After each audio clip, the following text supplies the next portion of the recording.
Amalan umat muslim yang akan pertama kali dihisab di hari pengkhianatan adalah sholat. Akan tetapi, ada beberapa golongan orang-orang yang akan tetap masuk neraka meski telah rajin sholat. Sholat merupakan ibadah wajib yang dilakukan umat muslim dalam 5 kali waktu dalam sehari. Bahkan, di dalam kitab suci Al-Quran pun terdapat ayat yang memerintahkan seseorang untuk selalu mendirikan sholat. Rasulullah bersabda, sesungguhnya pertama kali yang dihisab, ditanya dan diminta pertanggungjawaban dari segenap amalan seorang hamba di hari kiamat kelak adalah syalatnya. Bila syalatnya baik maka beruntunglah ia dan bila mana syalatnya rusak, sungguh kerugian menimpanya. Hadis riwayat Tirmidzi. Seperti yang diketahui, bahwa di zaman yang modern ini tampaknya perkara sholat kerap disepelekan. Bahkan sebagian dari mereka juga dengan mudah lupa dan melalaikan syalatnya. 1. Percaya dukun. Orang yang selalu melaksanakan syalatnya dengan baik namun orang tersebut mempercayai dukun, maka orang itu termasuk golongan yang masuk neraka. Seperti yang diketahui, bahwa dukun adalah orang yang mengaku bahwa dirinya mengetahui perkara-perkara gaib dan tersembunyi. Dalam hadis riwayat Imam Muslim, orang yang percaya kepada dukun maka syalatnya tidak akan diterima selama 40 hari. Selain itu, mempercayai apa yang dikatakan dukun termasuk dalam kategori dosa besar.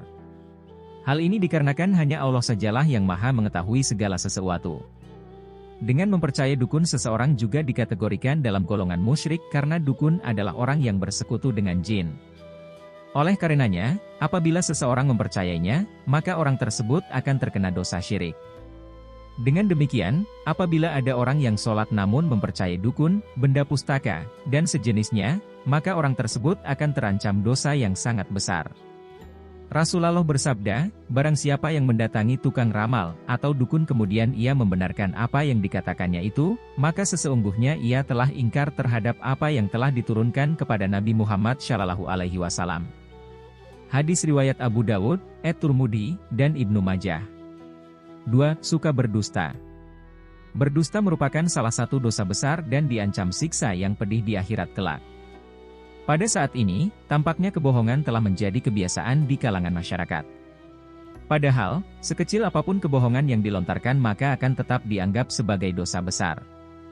Hal itu juga berlaku bagi orang yang rajin beribadah sholat namun, lisannya sering berkata bohong maka sholat dan ibadahnya akan menjadi sia-sia.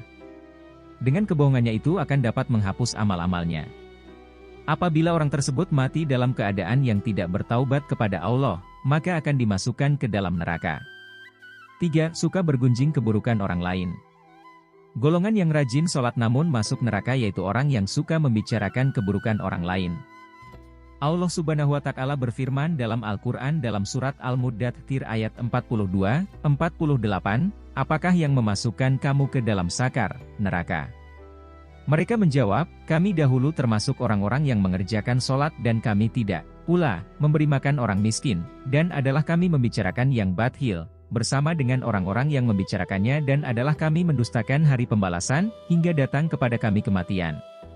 Maka tidak berguna lagi bagi mereka syafaat dari orang-orang yang memberikan syafaat.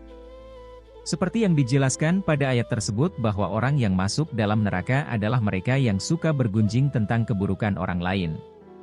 Meski rajin sholat, namun orang tersebut seringkali membicarakan keburukan orang lain maka orang tersebut akan ditempatkan ke dalam neraka sakar. 4. Mengabaikan anak yatim. Golongan yang termasuk lainnya yaitu orang yang rajin sholat namun mengabaikan anak yatim. Orang tersebut termasuk golongan yang mendustakan agama.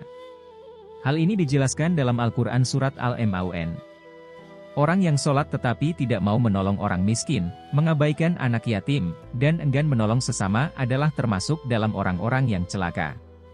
Sekalipun orang tersebut merupakan ahli ibadah, maka orang itu juga akan bisa masuk ke neraka karena telah menyia-nyiakan anak yatim.